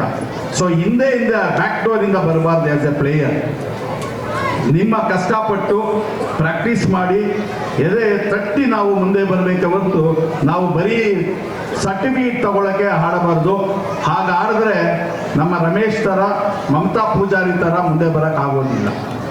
ಅದನ್ನ ಬ್ಯಾಕ್ ಡೋರಿಂದ ಬಂದರೆ ಅವರೆಲ್ಲ ಎಷ್ಟು ಕಷ್ಟಪಟ್ಟು ಅವ್ರ ಆಟನ, ನಾನು ರಮೇಶ್ ಅವರ ಆಟನ ಎಷ್ಟು ಇಷ್ಟಪಡ್ತಾ ಇದ್ದೆ ಅಂದರೆ ನಿಮ್ಗೆ ಗೊತ್ತಿಲ್ಲ. ನಾನು ಒಂದು ಮಹಿಳಾ ತಂಡವನ್ನು ಕಟ್ಟಿದ್ದೆ, ಅದನ್ನು ಮುನ್ನಡೆಸ್ತಾ ಇದ್ದೆ. ಹಾಗೆಯೇ ನಮ್ಮ ಎಲ್ಲ ಪ್ಲೇಯರ್ಸ್ಗೂ ನಾವು ಸಾಕಷ್ಟು ಒಂದು ಪ್ರೋತ್ಸಾಹವನ್ನು ನೀಡ್ತಾ ಬರ್ತಾ ಇದ್ದೆ. ಕಾರಣಾಂತರ ಏನಂದರೆ ಇಲ್ಲಿ ಶಾಲೆಗಳು ಹೆಚ್ಚಾಗ್ತಾ ಇತ್ತು, ಕೆಲಸನೂ ಮಾಡ್ತಾ ಇದ್ದೆ. ನಾನು ವಾಲಂಟ್ರಿ ತಗೊಂಡಿರೋದು 2015 ಹಾಗಾಗಿ ಈ 3 ಕೆಲಸ ಮಾಡ್ಲಿಕ್ಕೆ ಆಗ್ದಿರ ಅದನ್ನು ಲೀಡ್ ಮಾಡೋದಿಲ್ದಿರ ನಾನು ಡ್ರಾಪ್ ಮಾಡಿದ್ದೀನಿ. ಮುಂದಿನ ದಿನಗಳಲ್ಲಿ ಮತ್ತೆ again back to come back ಅಂತ ಒಂದು ಸ್ಟೆಪ್ಪನ್ನು ಇಟ್ಟಿದ್ದೀನಿ. ಯಾಕಂದರೆ ನಮ್ಮ ಶಾಲೆಯಲ್ಲಿ ಒಳ್ಳೊಳ್ಳೆ ಪ್ಲೇಯರ್ಸ್ ಇದ್ದಾರೆ. ಹಾಗಾಗಿ ಒಂದು ಆಟವನ್ನು, ಈ ಕಬಡ್ಡಿ ನಮ್ಮಲ್ಲಿ ಈಗ ಎಲ್ಲ ಗೇಮ್ಸ್ ಇದೆ, ಕಬಡ್ಡಿನೂ ಇದೆ, ಅದು ನಾವು ಇಲ್ಲಿಗೆ ಸೀಮಿತ ಪಡ್ತಾ ಇರೋದು. ಮುಂದಿನ ದಿನಗಳಲ್ಲಿ ಮುಂದೆ ತಗೊಂಡು ಹೋಗಕ್ಕೆ ಪ್ರಯತ್ನ ಮಾಡ್ತೀನಿ. ಆದರೆ ಇಲ್ಲಿ 4 ಮಾತನ್ನು ಹೇಳೋದಕ್ಕೆ ಭಾಳ ಇಷ್ಟಪಡ್ತೀನಿ. ನಮ್ಮ ಅರ್ಸು ಸರ್ ಹೇಳಿದ್ರು ನಮ್ಮ ಬಗ್ಗೆ, ಅದ್ರ ಬಗ್ಗೆ ಮೆಚ್ಚುಗೆ ಹೆಚ್ಚಿಬಿಡ್ತೀನಿ. ಬಟ್ ಇಲ್ಲಿ ಇವತ್ತು ರಮೇಶ್ ಅವರಿಗೆ ಎಷ್ಟು ಜ್ಞಾಪಕ ಶಕ್ತಿ ಇದೆ ಅನ್ನೋದಕ್ಕೆ ಬರ್ತಾನೆ ನಾನು ಬಂದಿದ್ದು ಇದೇ ಶಾಲೆನ ಅಂತ ಕೇಳಿದ್ವಿ. ಅವ್ರು ಬಂದಂಥ ಸಂದರ್ಭದಲ್ಲಿ ಇನಾಗ್ರೇಷನ್ಗೆ 4 ಶೀಟ್ ರೂಮ್, 54 ಜನ ಮಕ್ಕಳು, 3 ಜನ ಟೀಚರ್ಸು, 1 ಆಯ, 1 ಡ್ರೈವರು ಇಲ್ಲೇ ಇದ್ದಾರೆ. ಮೊನ್ನೆ ಸನ್ಮಾನ ಮಾಡಿದ್ವಿ ಅವರಿಗೆ. ಅಷ್ಟು ಜನದಲ್ಲಿ ಸ್ಟಾರ್ಟ್ ಆಗಿ ಈಗ 4,000 ಜನ ಚಿಲ್ಲರೆ ಮಕ್ಕಳು, ಒಂದು 480 ಸ್ಟಾಫು, ಒಂದು 70 ಬಸ್ಸಸ್ಸು, ಇಷ್ಟೆಲ್ಲ 6-7 ಸಂಸ್ಥೆ ಮಾಡಲಿಕ್ಕೆ ಕಾರಣ 4 ಕಾರಣ. ಒಂದು, ನಮ್ಮ ಗುರುಗಳು ಹೇಳಂಥ ಮಾತುಗಳನ್ನೆಲ್ಲನೂ ನಾನು ಕೇಳಿಸ್ಕೊಳ್ತಾ ಇದ್ದೆ. ಅವರು ಪ್ರೋತ್ಸಾಹನೆಲ್ಲ ನಾನು ಗ್ರಹಿಸ್ತಾ ಇದ್ದೆ. ಎರಡನೇದು, ನನಗೆ ಸ್ಫೂರ್ತಿ BC ರಮೇಶ್ ಅವರು ಹಿಡಿದಿದ್ದ ಆಟ ಬಿಡಲ್ಲ, ನಾನು ಮಾಡಿದಿದ್ದ ಕೆಲಸ ಬಿಡಲ್ಲ. ಇದು ನಿಜ. ಅವ್ರು ಹಿಡಿದಿದ್ದ ಆಟ ಅಂತೂ ಬಿಡಲ್ಲ, ನಾನು ಸಾಧನೆ ಮಾಡೋದಂಥದ್ದು ಬಿಡಲ್ಲ. ಮೂರನೇದು, ಇದಕ್ಕೆಲ್ಲ ಕಾರಣ ನಾವು ಏನೇ ಮಾಡ್ಬೋದು, ಹಿಂದೆಗಡೆ ಒಂದು ಸಪೋರ್ಟ್ ಇರಬೇಕು. ನಮ್ಮ ಮನೆಯವರು, ನಮ್ಮ ಶ್ರೀಮತಿ ಮತ್ತು ಮಕ್ಕಳು, ಇದೊಂದು ಕಡೆ. ಇನ್ನೊಂದು ಕಡೆ ಏನಂದರೆ ಈ ಸಂಸ್ಥೆಗಳ ಬೆಳವಣಿಗೆಗೆ ಕಾರಣರಾದಂಥ, ಆವಾಗಲೇ ನಮ್ಮ ಗುರುಗಳು ಮೆನ್ಷನ್ ಮಾಡಿದ್ರು, ನಮ್ಮ ಟೀಚರ್ಸ್, ಡ್ರೈವರ್ಸ್, ಆಯಾ, ಅಟೆಂಡರ್ಸ್, ವಾಚ್ಮ್ಯಾನ್, ಇಷ್ಟೆಲ್ಲ ಜನ ಸೇರಿ ಈ 4 ದಿಶೆಯಿಂದ ನಾನು ಬೆಳೆದಿರತಕ್ಕಂಥದ್ದು. ಹಾಗಾಗಿ ಇಲ್ಲಿ ಇನ್ನು ಹೆಚ್ಚಿನ ಭಾಷಣ ಬೇಡ. ಭಾಳ ಶ್ರಮಪಟ್ಟು ಬಂದಿರ್ತೀರಿ, ಟ್ರಾವೆಲ್ ಮಾಡಿರ್ತೀರಿ, ಈಗ ವಾಕ್ ಮಾಡಿದ್ದೀರಿ, ಮತ್ತು ಮ್ಯಾಚ್ ಆಡಬೇಕು. ಮುಂದಿನ ದಿನಗಳಲ್ಲಿ ನೀವೂ ಸಹ ಇದು ಏನು ಸಾಧ್ಯ ಆಗಲ್ಲ ಅಂದ್ಕೊಂಬೇಡಿ. ಎಲ್ಲರೂ ನೀವು ಅಲ್ಲಿರೋರು ಕೂಡ ನನ್ನ ಸ್ಥಾನದಲ್ಲಿ ಆಗಕ್ಕೆ ಸಾಧ್ಯ ಇದೆ ಅಂತ ಕಾರಣ ಹೇಳೋದಕ್ಕೆ ನಾನೇ ಸಾಕ್ಷಿ ಅಂತ ಹೇಳ್ತಾ ನನ್ನ ಮಾತನ್ನು ಮುಗಿಸ್ತಾ ಇದ್ದೀನಿ. ಜೈ ಹಿಂದ್, ಜೈ ಕರ್ನಾಟಕ.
ಸರ್ ಅವರು ನಮಗೆ ತುಂಬಾ ಎಲ್ಲೇ ಸಿಕ್ಕಿದ್ರು ತುಂಬಾ ಮೋಟಿವೇಶನ್ ಮಾಡ್ತಾರೆ ನಮಗೆಲ್ಲ. ಅವ್ರ ಸ್ಪೀಚ್ ಕೇಳೋದಕ್ಕೆ ಒಂದು ಸಂತೋಷ. ಅವ್ರು ಸ್ಪೀಚ್ ಮಾಡಿದ್ರೆ ನಮ್ಗೆ ಮಾತಾಡೋಕ್ಕೆ ಧೈರ್ಯನೇ ಬರೋಲ್ಲ. ಎಲ್ಲ ಸಬ್ಜೆಕ್ಟು ಎಲ್ಲ ಇದು ಅವರೇ ಮಾತಾಡಿರ್ತಾರೆ. ಭಾಳ ಖುಷಿ ಆಗ್ತದೆ ಅವ್ರು ನೋಡಿದ್ರೆ. ಅವರು ಚಲನಚಿತ್ರ ನಟರು ಕೂಡ. ಅವರು ಭಾಳ ಫಿಲಮ್ ಮೇಲೆಲ್ಲ ಮಾಡಿದ್ದಾರೆ. ಹಿಂದೆ ನಾವು ಸಣ್ಣ ಹುಡುಗರಲ್ಲಿದ್ದಾಗ ನಾವು ನೋಡ್ತಾ ಇದ್ವಿ ಸರ್ದು. ಶೇಖರ್ ಕೂಡ ಅವರು ತುಂಬ ಪ್ರೇರಣೆ. ಶೇಖರ್ ಇವತ್ತೊಂದು ದಿನ ಈ ಒಂದು ಶಾಲೆ ಮಾಡಲಿಕ್ಕೆ ಮತ್ತು ಭಾಳಷ್ಟು ಇನ್ಸ್ಟಿಟ್ಯೂಷನ್ ಫಸ್ಟ್ ಮಾಡಿದ ನಂತರ ಸೆಕೆಂಡ್ ಥರ್ಡ್ ಆ ಥರ 3-4 ಇನ್ಸ್ಟಿಟ್ಯೂಷನ್ ಮಾಡಿದ್ದಾರೆ ಅಂದರೆ ಅವರ ಒಂದು ಧೈರ್ಯ ನನಗೆ ಹೇಳ್ಕೊಳ್ತಾ ಬಂದರು ಕೂತ್ಕೊಂಡಿದ್ದಾರೆ. ನನಗೆ ಸರ್ ನನಗೆ ತುಂಬಾ ಅವ್ರೇನು ಸ್ಪೀಚ್ ಇದೆ, ಅವ್ರು ಹೇಗೆ ಸ್ಪೀಚ್ ಮಾಡ್ತಾರೆ, ಹೇಗೆ ಮೋಟಿವೇಶನ್ ಮಾಡ್ತಾರೆ, ಇದು ನನಗೆ ಶಕ್ತಿ ಅಂತೇಳಿ ನನಗೆ ತುಂಬಾ ಖುಷಿ ಆಯ್ತದು ಆ ಮಾತು ಕೇಳಿ. ಯಾಕಂದರೆ ಈಗ ಮಾತಾಡ್ತಾ ಈಗ ನಾನು ಮಾತಾಡಲ್ಲ ಸರ್, ಮಮತಾ ಒಬ್ಬರು ಮಾತಾಡ್ಬಿಡ್ಲಿ ಅಂತ. ಮಮತಾ ಈಗ ರಮೇಶ್ ಅಣ್ಣ ಮಾತಾಡಲಿ, ಅಲ್ಲೇ ಒಂದು ಮಮತಂಗೆ ಹೇಳಿದೆ, ಎಲ್ಲ ಮೀನು ತಿನ್ನೋರು ಇವ್ರಿಗೆ ಚೆನ್ನಾಗಿ ಬುದ್ಧಿ ಇದೆ, ಚೆನ್ನಾಗಿ ಮಾತಾಡ್ತಾರೆ ಅಂತ ಅಲ್ಲೇ ಅವ್ರಿಗೆ ಹಂಗೆ ಮೋಟಿವೇಟ್ ಮಾಡಿ ಅವ್ರು ನಗ್ತಾನೆ ಬಂದು ಎಷ್ಟು ಚೆನ್ನಾಗಿ ಮಾತಾಡ್ಬಿಟ್ರು ನೋಡಿ. ಅದೇ ಥರ ನಮ್ಮ ಶೇಖರ್ ಅವ್ರ ಬಗ್ಗೆ ಇಲ್ಲಿ ಟೀಚರ್ಸ್ಗೆ ಪ್ರಿನ್ಸಿಪಾಲ್ಗಾಗ್ಬೋದು, ಇಲ್ಲಿ ದೈಹಿಕ ಶಿಕ್ಷಣ ಶಿಕ್ಷಕರಿಗೂ ಆಗ್ಬೋದು ಅಷ್ಟು ಗೊತ್ತಿರೋದಿಲ್ಲ ಅವ್ರು ಹೇಗೆ ಬಂದರು ಅನ್ನೋದು. ನಾನು ನನ್ನ ಪರಿಚಯ ಅವ್ರಿಗೆ ಒಂದು 25 ವರ್ಷದ ಹಿಂದೆಯಿಂದ ಅವರು ಮಿಸಸ್ ಇಬ್ಬರು ಕೂಡ ನಮ್ಮ ಕಬಡ್ಡಿ ಅಸೋಸಿಯೇಷನ್ನಲ್ಲಿ ಜಾಯಿಂಟ್ ಸೆಕ್ರೆಟರಿನ ಏನೋ ಆಗಿದ್ರು. ಷಣ್ಮುಗಂ ಸರ್, ಹೌದಾ ಶೇಖರ್?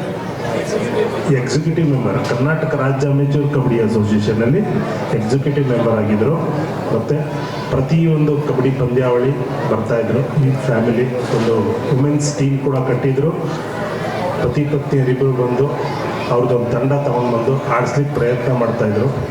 ನೋಡಿ, ಅವ್ರ ಪ್ರೊಫೆಷ್ನಲ್ ಬೇರೆ. ಇವತ್ತಿನ ದಿನ ಅವತ್ತಿನ ದಿನದಲ್ಲಿ ಅವರು ನಮ್ಮ ಕ್ರೀಡೆ, ದೇಶೀಯ ಕ್ರೀಡೆಗೆ ಎಷ್ಟು ಮಾನ್ಯತೆ ಕೊಡ್ತಾಯಿದ್ರು ಅವತ್ತಿಂದ ಇವತ್ತವರೆಗೂ. ಇಲ್ಲಿ ಒಂದು 31 ಜಿಲ್ಲಾ ತಂಡನ ಕರೆಸಿ ಒಂದು 500 ಜನಕ್ಕೆ ವಸತಿ ವ್ಯವಸ್ಥೆ, ಊಟದ ವ್ಯವಸ್ಥೆ ಎಲ್ಲ ಮಾಡಿ, ನಾನು ಕಬಡ್ಡಿ ಬೆಳಿಬೇಕು, ನಾನು ಕಬಡ್ಡಿಯಿಂದ ಬಂದವನು ಅನ್ನೋದು ಒಂದು ಅವ್ರಿಗೆ ಮನಸ್ಸಿನಲ್ಲಿ ಇದೆಯಲ್ಲ, ಅದು ತುಂಬಾ ಮುಖ್ಯ. ಅವರು ಎಷ್ಟು ಓಡಾಡ್ತಾಯಿದ್ರು ಎಜುಕೇಷನ್ ಫೀಲ್ಡ್ಗೆ ಅಂತ, ಎಂಥ ಸಂಕಷ್ಟದಲ್ಲಿದ್ದರು ಒಂದು ಟೈಮ್ನಲ್ಲಿ. ನಾನು ಅವ್ರ ಜೊತೆ ಬಂದಾಗ ಎಲ್ಲ ಜಮೀನೇ, ಎಲ್ಲೂ ಕೂಡ ರೋಡ್ಗಳಲ್ಲಿ ಮನೆ ಕೂಡ ಇರಲಿಲ್ಲ, ಭಾಳ ಮನೆ ಕೂಡ ಕಮ್ಮಿ. ಅವಾಗ ನನ್ನನ್ನು ಕರ್ಕೊಂಡು ಬಂದಿದ್ರು, ಒಂದು ಎರಡು ಸಲ ಕರ್ಕೊಂಡು ಬಂದಿದ್ದರು. ಇಲ್ಲಿ ಮತ್ತು ಹೊಸೂರಲ್ಲಿ ಒಂದಿದೆ ಇವ್ರದ್ದು ಮತ್ತೊಂದು ಶಾಲೆ, ಅಲ್ಲಿಗೂ ಕರ್ಕೊಂಡು ಹೋಗಿದ್ರು. ನಾವು ಅವ್ರ ಜೊತೆಯಲ್ಲಿ ಬರ್ತಾಯಿದ್ವಿ. ಒಂದ್ಸಲಿ ಸ್ಟೇಟ್ ಟೀಮ್ ಕ್ಯಾಂಪೇನು ಮಾಡಿದ್ವಿ, ಕರೆಕ್ಟಾ ಸರ್? ಈ ಜಾಗದಲ್ಲ ಸ್ಟೇಟ್ ಟೀಮ್ ಕ್ಯಾಂಪ್ ಕೂಡ ಮಾಡಿದರು. ಇದೆಲ್ಲ ನೋಡ್ತಾ ಇದ್ದರೆ ಎಷ್ಟು ಕ್ರೀಡಾ ಮನೋಭಾವ ಇದೆ. ಭಾಳಷ್ಟು ವರ್ಷ ಆಗಿತ್ತು. ಈಗ ನಾವು ಮಧ್ಯದಲ್ಲಿ ಒಂದು 10 ವರ್ಷ ಗ್ಯಾಪ್ ಆಗಿರ್ಬೋದು ಸರ್, ನಿಮ್ಮ ಭೇಟಿ 10 ವರ್ಷ ಗ್ಯಾಪ್ ಇದ್ದರೂ ಕೂಡ ಮೊನ್ನೆ ಬಂದು ಒಂದು ಪಂದ್ಯ ಮಾಡಬೇಕು ಅಂತ ಹೇಳಿದ್ರು. ಬಟ್ ಇಲ್ಲೇ ಕೋಲಾರ ಜಿಲ್ಲೆಯವರು ಈ ಪಂದ್ಯನ ತಗೊಂಡಿದ್ರು. ಯಾರಿಗೊಬ್ರು ಕೇಳ್ಕೊಂಡಿದ್ರು, ಆಯಿತು ಮಾಡೋಣ ಅಂತ. ನಮ್ಮ ಷಣ್ಮುಗಂ ಸರ್, ನಮ್ಮ ಡಾಕ್ಟರ್ ಲೋಕೇಶ್ ರೆಡ್ಡಿ, ನನ್ನ ಗುರುಗಳು, ಅವರು ಕೂಡ ಒಳ್ಳೆಯ ಕಬಡ್ಡಿ ಪ್ಲೇಯರು. ಅವರು ಯೂನಿವರ್ಸಿಟಿ ಸೆಲೆಕ್ಷನ್ನಲ್ಲಿ ಮಾಡ್ತಾಯಿದ್ರು. ಮೆನ್ ಆ್ಯಂಡ್ ವುಮೆನ್ 2 ಟೀಮು ಅವರು ಸೆಲೆಕ್ಷನ್ ಟೀಮು ಕಮಿಟಿಯಲ್ಲಿರೋರು. ಅರಸು ಸಾರೆ ಅವ್ರನ್ನ ಕಮಿಟಿಗೆ ಹಾಕೋರು. ಅವರು ನಾನೇನು ಹೋಗ್ತಿದ್ದೆ ಕಾಲೇಜ್ನಲ್ಲಿ, ಆ ಕಾಲೇಜ್ನಲ್ಲಿ ಅವರು, ನಾನು ಆರ್ಟ್ಸ್ ಕಾಲೇಜಲ್ಲಿದ್ದೆ, ಅವರು ಸೈನ್ಸ್ ಕಾಲೇಜಲ್ಲಿದ್ದರು. ಅವ್ರು ನೋಡೋಕ್ಕೆ ಇವಾಗ ಏನೂ ಕಾಣಲ್ಲ, ಭಾಳಷ್ಟು ಒಳ್ಳೆ, ಹೆಂಗೆ ಅಂದರೆ ಬೊಬ್ಬಳಿ ಮರ ಅಂತಾರಲ್ಲ, ಕೊಂಟಿದ್ದಂಗೆ.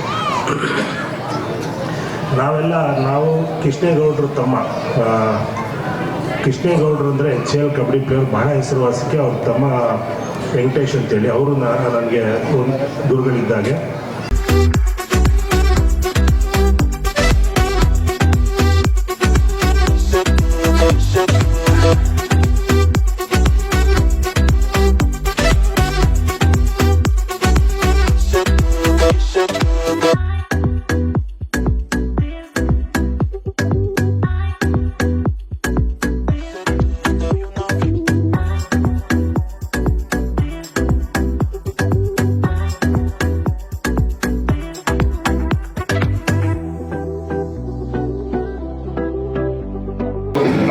ಬೆಂಗಳೂರು ಯೂನಿವರ್ಸಿಟಿ ಹಾಗೆ ರಿಜಿಸ್ಟ್ರಾರ್ ಎವಲ್ಯೂಷನ್ ಆಗಿ ಬೆಂಗಳೂರು ನಾರ್ತ್ ಯೂನಿವರ್ಸಿಟಿಯಲ್ಲಿ ಕಾರ್ಯನಿರ್ವಹಿಸಿದಂಥ ಎಜುಕೇಷನ್ ಆಗಿದೆ. ಡಾಕ್ಟರ್ ಲೋಕೇಶ್ ರೆಡ್ಡಿ ಅವರು ಬೆಂಗಳೂರು ಯೂನಿವರ್ಸಿಟಿಯ ನಿರ್ದೇಶಕರಾಗಿದ್ದಂಥವರು.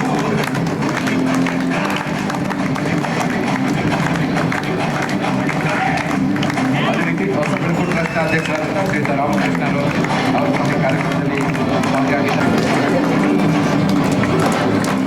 ಎಲ್ಲ ಅತಿಥಿಗಳಿಗೆ ಆಟಗಾರರನ್ನ ಪರಿಚಯ ಮಾಡ್ತಾ, ತೀರ್ಪುಗಾರರು ಕೂಡ ಪರಿಚಯಿಸ್ತಾ, ಇನ್ಸ್ಟಿಟ್ಯೂಷನ್ನ ಸಂಸ್ಥಾಪಕರಾದಂಥ ಶ್ರೀ BL ಶೇಖರ್ ಅವರು ಹಾಗೆ ಶ್ರೀಮತಿ ಸುಪ್ರಭಾ ಶೇಖರ್ ಅವರು ಕೂಡ ತಂಡಗಳನ್ನು ಪರಿಚಯಿಸಿಕೊಳ್ಳೋದಕ್ಕೆ ಅವರಿಗೆ ಶುಭವನ್ನು ಹಾರೈಸ್ತಾ ಇದ್ದಾರೆ.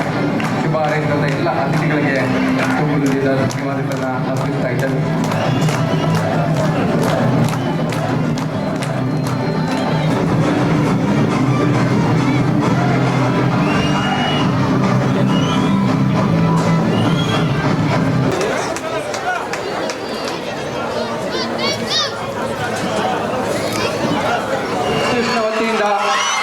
ಈ ಒಂದು ರಾಜ್ಯ ಮಹಿಳಾ ವಿಭಾಗದ ಕಬಡ್ಡಿ ಚಾಂಪಿಯನ್ಶಿಪ್ನ ಆರಂಭ ಇದಾಗಿದೆ. ಜರ್ಸಿ ನಂಬರ್ 9 ಆಟಗಾರ್ತಿ ಮೊದಲ ದಾಳಿಯ ಮುಖಾಂತರವಾಗಿ ಈ ಒಂದು ಪಂದ್ಯಾವಳಿಗೆ ಚಾಲನೆ ಸಿಗ್ತಾ ಇದೆ.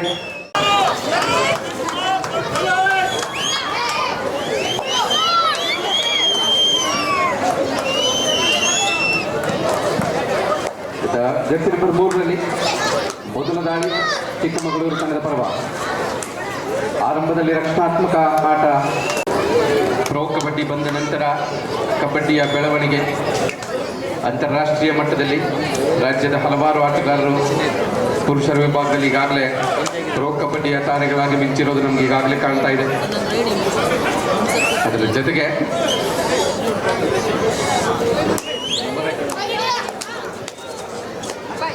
ವಿಶೇಷ ಮನವಿ ಸರ್, ಸ್ಕೋರ್ ಬೋರ್ಡ್ ಮುಂದೆ ಕುತ್ಕೊಂಡಿರುವಂಥವ್ರು ಒಂದು ಟೈಮ್ ಕಾಣಬೇಕಾಗುತ್ತೆ, ಅದಕ್ಕೋಸ್ಕರ ಒಂದು ರಿಕ್ವೆಸ್ಟ್ ಸ್ವಲ್ಪ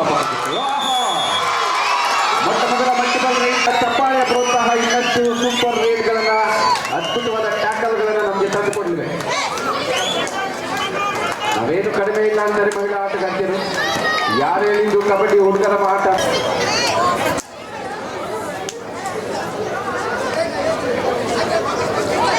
ಮೂರು 2ರಲ್ಲಿ ಪಂದ್ಯ ಇದೀಗ ಕೇವಲ 1 ಅಂಕದ ಅಂತರದ ನಡುವೆ.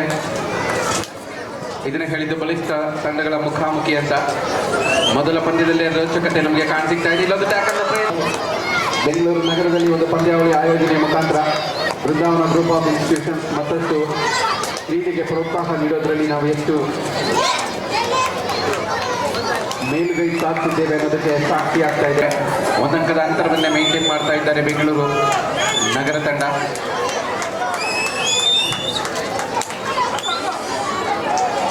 ಉತ್ತಮವಾದ ಪ್ರಯತ್ನ 5 ಜನ ಆಟಗಾರ್ತಿ ನಡುವೆ ಬೋನಸ್ ಆಫ್ ಆಗಿದೆ. ಬೆಂಗಳೂರು ತಂಡಕ್ಕೆ 1 ಅಂಕದ ಸೇರ್ಪಡೆಯೊಂದಿಗೆ 4-4 ಸಮ.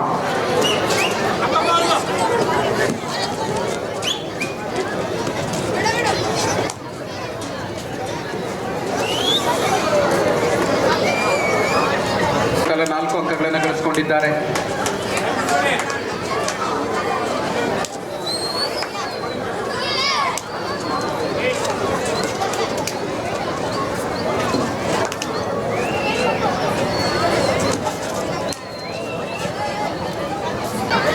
ಯಾವುದೇ ಅಂಕವಿಲ್ಲದೆ 4-4 ಪಂದ್ಯ ಮುಂದುವರಿತಾ ಇದೆ.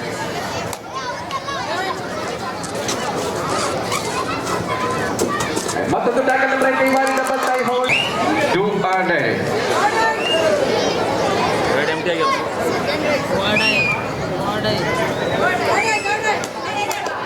Third right.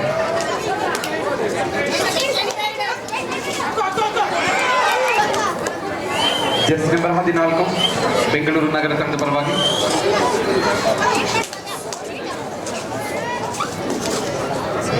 ರನ್ನಿಂಗ್ ಹ್ಯಾಂಡ್ ಟಚ್ನ ಪ್ರಯತ್ನ.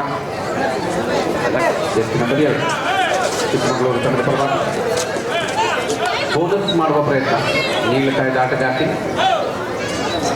1ನೇ ಕಾಲುಗಳ ಸದುಪಯೋಗವನ್ನು ಪಡೆದಿದ್ದಾರೆ. ರೇಟ್ ಮುಗಿದ ನಂತರವೇ ಗೊತ್ತಾಗಲಿದೆ ಬೋನಸ್ ಇದೆಯಾ ಇಲ್ವಾ ಅನ್ನೋದು. 5 ಸಮ. ಮತ್ತೆ ಸಮಬಲದ ಹೋರಾಟದ ನಡುವೆ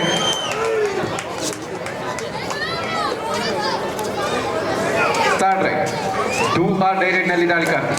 ಅಂಕವಿಲ್ಲದೆ ವಾಪಸ್ ಆಗುವ ಅವಕಾಶ ಇಲ್ಲ. ಅಂಕವನ್ನು ಪಡೆಯಲೇಬೇಕಾದ ಒತ್ತಡದಲ್ಲಿ ಇದೊಂದು ಟ್ಯಾಕಲ್.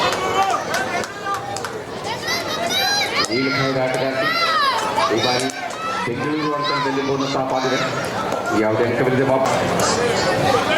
6-5 1 ಅಂಕದ ಅಂತರ. ಮುನ್ನಡೆಯಲ್ಲಿ ಚಿಕ್ಕಮಗಳೂರು ತಂಡ.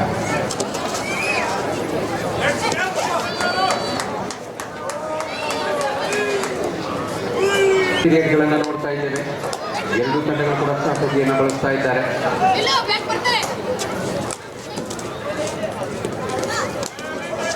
ರನ್ನಿಂಗ್ ಹ್ಯಾಂಡ್ ಟಚ್ ಪ್ರಯತ್ನ ಸಾಕಷ್ಟು ಒಳಭಾಗದಲ್ಲಿ ಈ ಬಾರಿ 6-6 ಸಮ.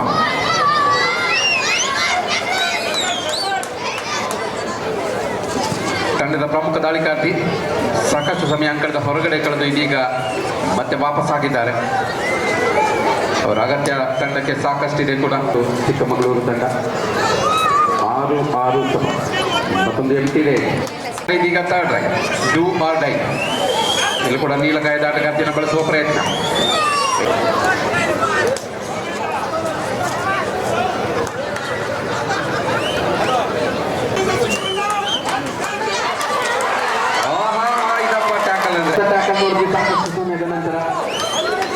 ಮಾಡಿದ್ದಾರೆ. ಇಲ್ಲೊಂದು ಡ್ರೈವಿಂಗ್ ಹಾಕಲು ಪ್ರಯತ್ನ ಬಿಟ್ಟ ನಂತರ ಮತ್ತೆ ಬೆಂಗಳೂರು ಆಟಗಾರ್ತಿಯ ಪ್ರಯತ್ನ ಮತ್ತೆ ಯಶಸ್ವಿಯಾಗಿದೆ.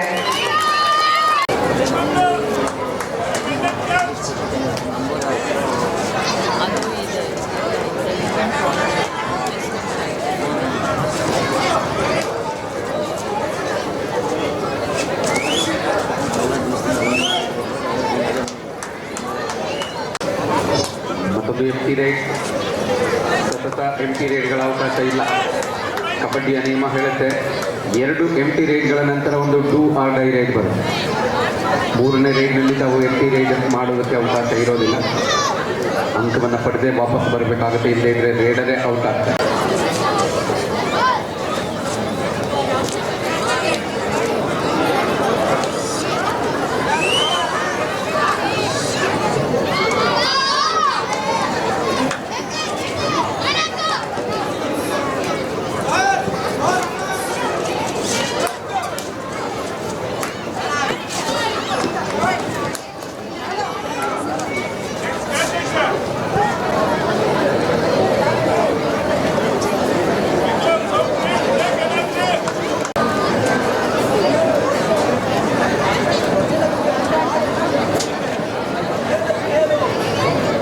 ಚಾರ್ಜ್ ಯಾರಿಗೆ?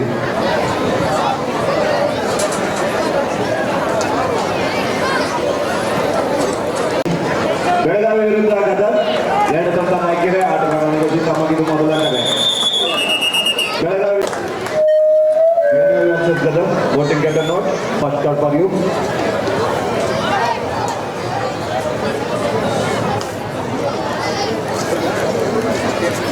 ಮೈಕ್ ಸಿಸ್ಟಮ್ ಸ್ವಲ್ಪ ಇಟ್ಕೊಳ್ಳಿ.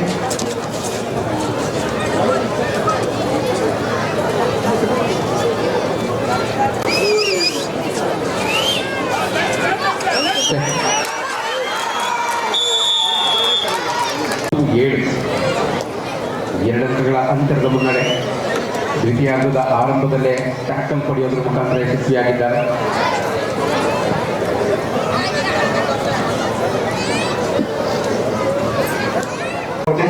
ಎರಡು ತಂಡಗಳಿಗೆ ಇದು ಮೊದಲ ಕರೆ. Ramanagara versus Bagalkot. Voting get a note. First call for you.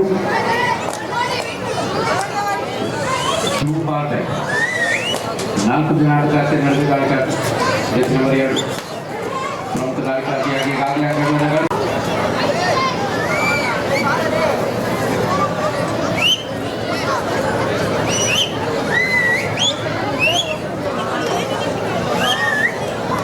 ಮೂರು ಅಂಕಗಳ ಅಂತರ 10-7. ಚಿಕ್ಕಮಗಳೂರು ತಂಡ 10 ಅಂಕಗಳನ್ನು, ಬೆಂಗಳೂರು ನಗರ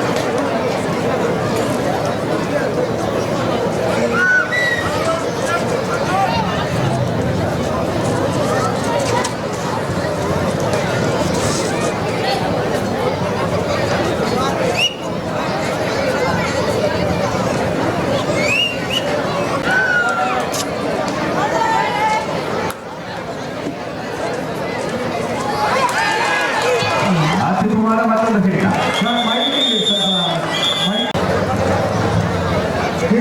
ಪ್ರಚಾರಕರ ಬಳಿ ಬಂದು ವಾಣಿಜ್ಯ ಚಾರಿಜ ಸರಿಯಾಗಿ ಸೂಪರ್ ಟ್ಯಾಕಲ್ ಆನ್ ಆಗಿದೆ. 3 ಅಥವಾ ಅದಕ್ಕಿಂತ ಕಡಿಮೆ ಆಟಗಾರ್ತಿಯಿಂದ ಸೂಪರ್ ಟ್ಯಾಕಲ್ ಸಾರಿಲಾಗಿದೆ. ಇಲ್ಲಿ ಟ್ಯಾಕಲ್ ಪ್ರಯತ್ನ ನಡೀತಾ ಇದೆ. ಮನವಿ ಮಾಡ್ತಾ ಇದ್ದಾರೆ. ಜೆರ್ಸಿ ಪುಲಿಂಗ್ ಅಂತ ಅದನ್ನ ಅಂಪೈರ್ ತೀರ್ಮಾನ ಮಾಡ್ತಾರೆ. ಏನು ಕೊಡ್ತಾರೆ? ಅದರಿಂದ ಟ್ಯಾಕಲ್ ಆಗಿದ್ರೆ ರೈಡರ್ಗೆ ಒಂದು ಅಂಕವನ್ನು ನೀಡಲಾಗುತ್ತೆ. ಅದನ್ನು ನೀಡಲಾಗುತ್ತೆ. ಆಲ್ ಔಟ್ ಅನ್ನು ಪಡೆಯುವ ಅಂಚಿನಲ್ಲಿ ಈಗ ಚಿಕ್ಕಮಗಳೂರು 12-8ರಲ್ಲಿ 4 ಅಂಕಗಳ ಅಂತರದ ಮುನ್ನಡೆಯನ್ನು ಪಡ್ಕೊಂಡ ಅರ್ಜುನ್ ನೋಡಿ ಅರ್ಜುನ್